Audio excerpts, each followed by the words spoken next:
Shalom Bapak Ibu yang terkasih, mari kita refleksi diri sejenak bersama Tuhan.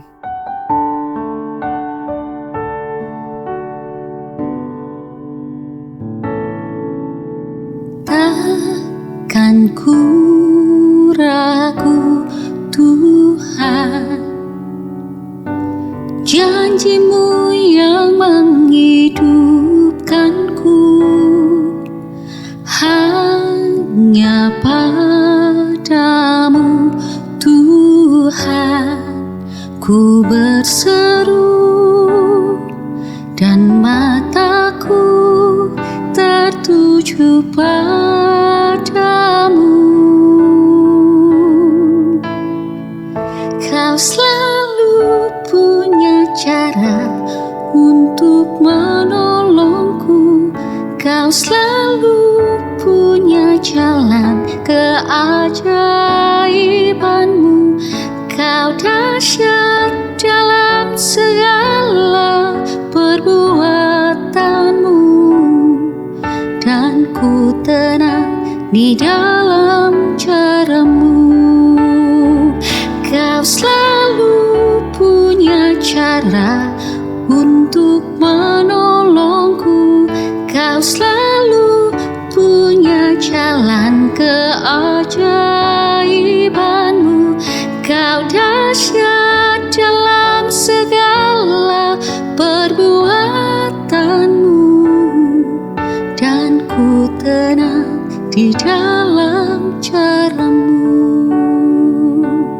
Firman Tuhan pada malam hari ini terambil dari Yunus 2 ayat 2. Katanya, dalam kesusahanku aku berseru kepada Tuhan, dan Ia menjawab aku.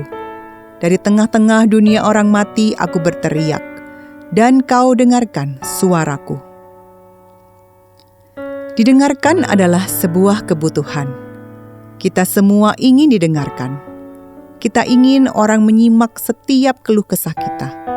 Kita rindu ada yang memberi perhatian pada setiap kata yang kita ucapkan. Kita ingin didengar dan dipahami. Karena bagi jiwa, didengarkan adalah sesuatu yang menenangkan. Saat kita berada dalam masa sulit, kehadiran seseorang yang mau mendengarkan saja sudah menjadi kekuatan. Walaupun ia tidak selalu bisa memberi solusi, tetapi kesediaannya untuk mendengar sudah cukup meringankan beban kita. Betapa berharganya memiliki seseorang yang mau menyediakan telinga dan hatinya untuk kita. Tuhan adalah pribadi yang selalu tersedia bagi kita. Ia tidak pernah lelah mendengar setiap doa kita. Ia memperhatikan setiap seruan, bahkan yang paling sederhana sekalipun. Dan jawabannya selalu tepat pada waktunya. Tidak ada doa yang sia-sia di hadapan Tuhan.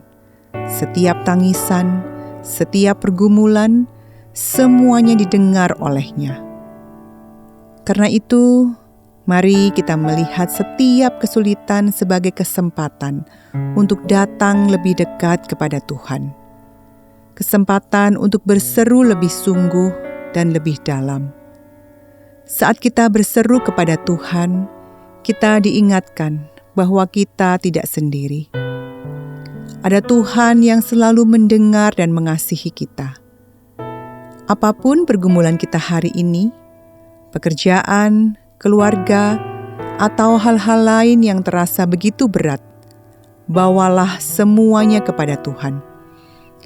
Bahkan saat kita tidak tahu harus berkata apa, Tuhan tetap mengerti isi hati kita. Tangisan kita pun adalah doa yang dapat Ia pahami. Mari kita sandarkan semua beban kita kepada Tuhan di dalam doa. Karena Tuhan selalu mendengar, dan Ia sudah menyediakan jawaban terbaik bagi setiap kita. Bapa, kasih-Mu begitu indah bagi kami. Engkau hadir dalam hidup kami dan tahu persis setiap kesusahan kami. Engkau mendengar setiap doa kami. Engkau mengerti setiap tangisan kami.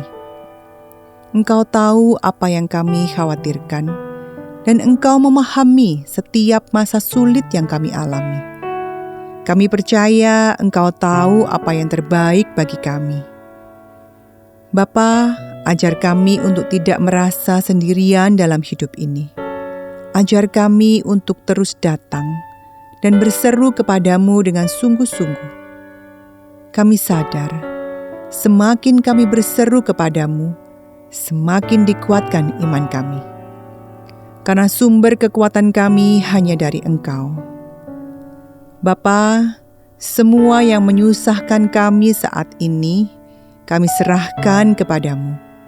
Setiap masalah dalam pekerjaan, keluarga, dan berbagai pergumulan hidup, kami bawa ke hadapan-Mu. Engkau adalah Tuhan yang selalu mendengar. Biarlah hati kami tetap berharap dan menantikan pertolongan-Mu. Malam ini, saat kami akan beristirahat, kami memohon kasih dan rahmat-Mu menjaga dan memelihara kami. Berikan kami tidur yang tenang dan damai. Di dalam nama Tuhan Yesus kami berdoa. Amin. Kau selalu punya cara untuk menolongku. Kau selalu punya jalan keajaiban-Mu. Kau dahsyat dalam segala perbuatan-Mu, dan ku tenang di dalam cara-Mu. Selamat malam, selamat beristirahat. Tuhan Yesus memberkati.